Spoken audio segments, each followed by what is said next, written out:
నేను అందుకే చెప్తున్నా, ఈ మాటలు వింటున్నా నువ్వు దేవుని బిడ్డ,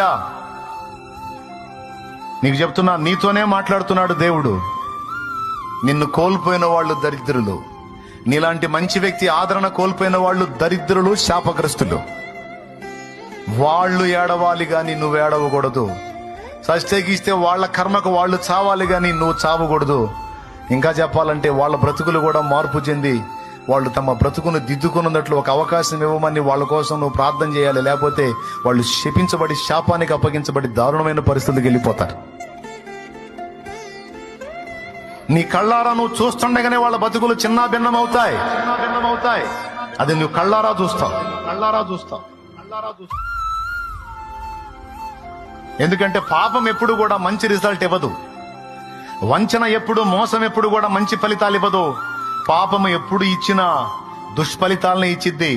ఏ ఒక్క పాపం కూడా ఒక్క మంచి ఫలితాన్ని ఇచ్చినట్టు చరిత్రలో లేదు, ఉండదు, ఉండబోదు. దేవునికి స్తోత్రం కలుగును గాక. చెప్పు, గట్టిగా చెప్పు, పెద్దగా చెప్పు. ఒకవేళ నీ పిల్లలు ఈ కండిషన్ లో నీకు కనబడితే, అమ్మా నేను లైఫ్ పోగొట్టుకున్నానమ్మా అంటే నువ్వు చెప్పు, నీలాంటి వాడిని కోల్పోయినందుకు అది దరిద్రపతిరా, నీకేమరా బంగారం రా. సవాల్కరంగా నిలబడాలి, నువ్వు తల ఎత్తుకొని నిలబడాలి, నువ్వు తినాలి,